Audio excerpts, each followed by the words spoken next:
नल और नील नाम के दो मौसेरे भाई थे।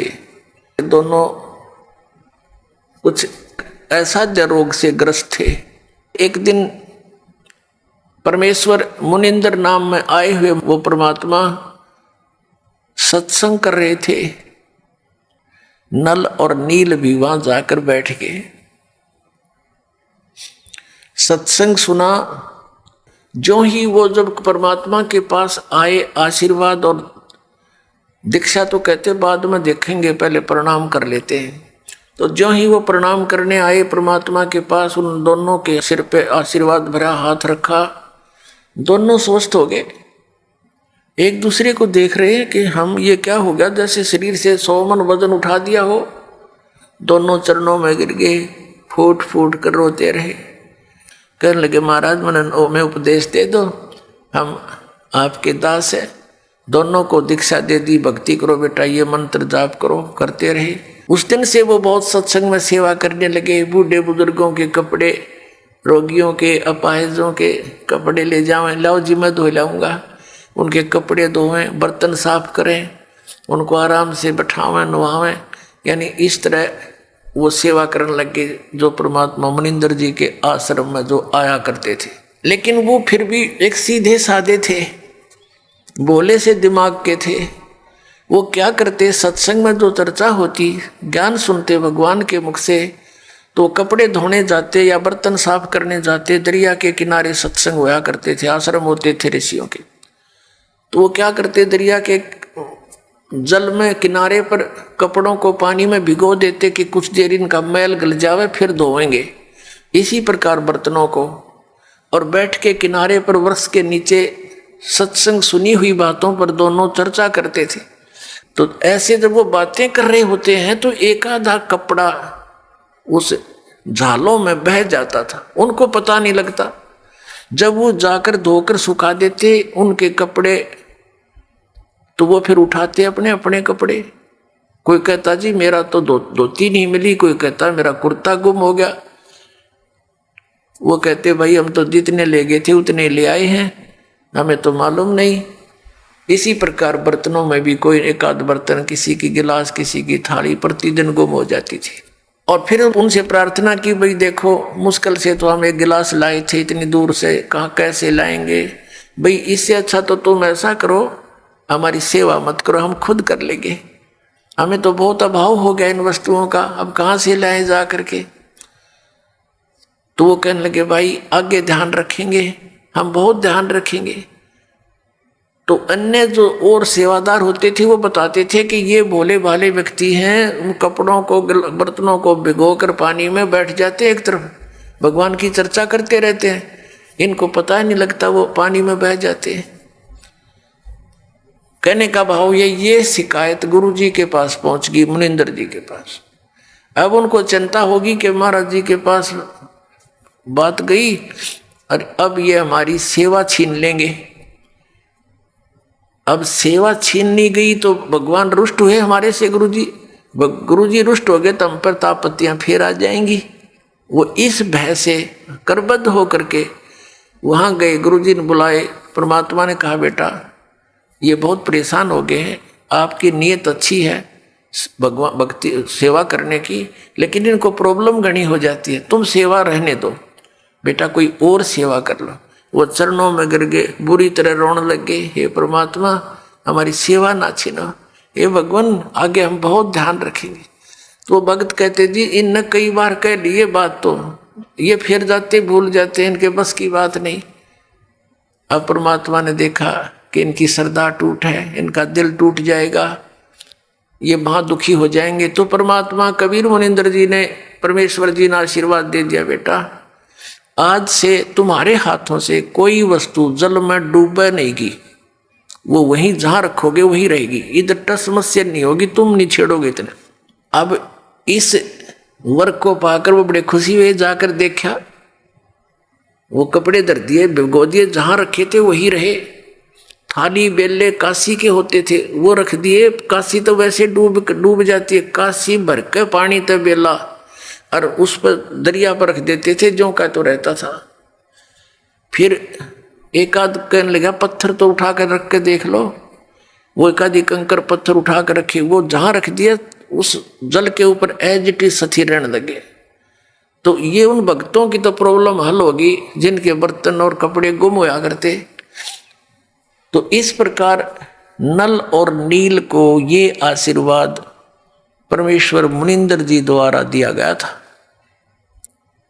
उधर से क्या हुआ कि कुछ दिनों के बाद जैसे विष्णु अवतार श्री रामचंद्र जी राजा दशरथ के गर्दन में थे, विवाह हुआ सीता जी के साथ। विवाह होने के कुछ ही समय उपरांत उनका वनवास हुआ। वो वन में अपना समय व्यतीत कर रहे थे, वहां से सीता जी का अपहरण कर ले गया रावण। उधर से रावण को संदेशे मिले, लेकिन रावण नहीं माना। श्री रामचंद्र जी के संदेशवाहक दूत वहां गए, श्री अंगद जी, श्री हनुमान जी आदि आदि, लेकिन वो नहीं माना। कहने का भाव ये है कि युद्ध की तैयारी होगी। युद्ध करने के लिए समुद्र से सेना पार करनी समस्या आएगी।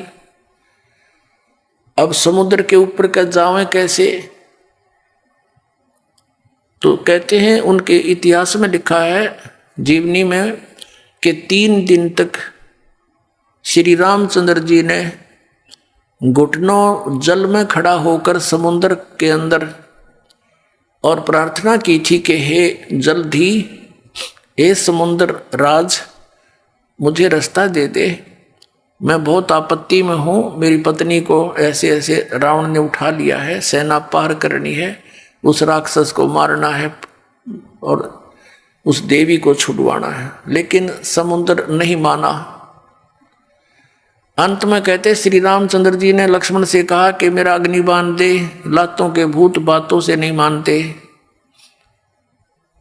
लक्ष्मण ने अग्निबाण दे दिया उठा के। रामचंद्र जी ने जो ही वो बाण साधा समुद्र को फूकने के लिए, उसमें लपटें निकलने लगी। उसी समय एक ब्राह्मण रूप बना के समुद्र प्रकट हो गया और कहा भगवान यदि आप मुझे जला भी दोगे, आप फिर भी नहीं जा सकते, खंडर हो जाएगा, इसमें जाओगे क्यों कर, ये तो कुआं हो जाएगा जेरा, और ना जाने कितने जीव मरेंगे, आप पाप के भागी हो जाओगे। ऐसा काम करो भगवान, मेरी मर्यादा भी बनी रहे और आपका काम भी हो जा, सर्प भी मर जा, लाठी भी ना टूटे। तो श्री रामचंद्र जी ने कहा वो बता क्या उपाय है फिर? कि आपकी सेना में नल और नील नाम के 2 सैनिक आपके भक्त हैं, क्योंकि उस समय आसपास के सारे ही भगत सारे इकट्ठे हो गए थे रामचंद्र जी के गेला। भाई इस पर आपत्ति आ गई और एक निकम्मा आदमी उसकी पत्नी ठा ले गया। उधर से शिवलोक से भी काफी गण आए थे, भगवान शिव ने भेजे थे, तो वह बहुत इकट्ठे हो गए थे। तो नल और नील को बुलाया गया। नल और नील से कहा गया, श्री रामचंद्र जी ने कहा कि भाई एक पर आपकी परीक्षा दो तुम। समुद्र ने यह बताया कि इनके गुरु जी के द्वारा दिया हुआ आशीर्वाद है इनका, और उनके आशीर्वाद से मेरे ऊपर ये पत्थर कोई भी वस्तु रखते हैं वो डूबती नहीं, वहां से टस से मसनी होगी वहीं रहेगी, तो मेरे ऊपर वजन नहीं बनेगा इसका। अब भगवान श्री रामचंद्र जी ने कहा भी एक बार ट्राई दिखाओ तुम। देखो हम ऐसे मार खाते हैं, पहले तो नल और नील 100 शुक्र मनाया करते अपने मुनिंद्र भगवान के, और उस दिन वो आंडी पाक गए, अभिमान हो गया उनको कि यदि आज हम गुरु जी को याद करेंगे, जंतर मंत्र प्रणाम करते हैं जैसे याद करने के लिए, तो ये नो सोचेंगे उपस्थित जन ये कहीं और से शक्ति प्राप्त करते हैं, इनके अंदर कोई पावर नहीं। अब उन्होंने दोनों ने फटाफट उठाया एक एक पत्थर और रख दिया समुद्र पर, डूब गया। उनको भी अचंभा हुआ, उन्हें फिर दूसरा उठाया वो भी डूब गया, तीसरा रखा वो भी डूब गया। अब एक दूसरे के मुंह की तरफ देख रहे हैं और श्री रामचंद्र जी कहने लगे समुद्र से, वो जो ब्राह्मण रूप में उपस्थित था, मानो ये कहना चाह रहे हैं कि तू झूठ बोल रहा था, तो उस ब्राह्मण रूप में उपस्थित समुद्र ने कहा कि भगवान आज इनने कोई गलती कर दी, क्यों भाई तुमने अपने गुरु जी को याद नहीं किया, आज दिखा है ये अभिमान में आ गए, इसलिए इनके हाथ से वो पावर चली गई दिखा है। वो तो अपना एस्टीमेट बतावा था और वह सचमुच ऐसा ही हो गया था। अब उन दोनों ने फिर अक्षमा याचना की, गुरु जी को याद किया, हे दाता दया करो, हमसे गलती होगी, माफ करो, हम तो पापी आत्मा हैं। वो डर गए न्यू कदे फिर वो आपत्ति फिर ना आ जाए तुम्हारे पे, और तुमने कर दी गलती आज ज्यादा, अब मान बढ़ाई की भूख में।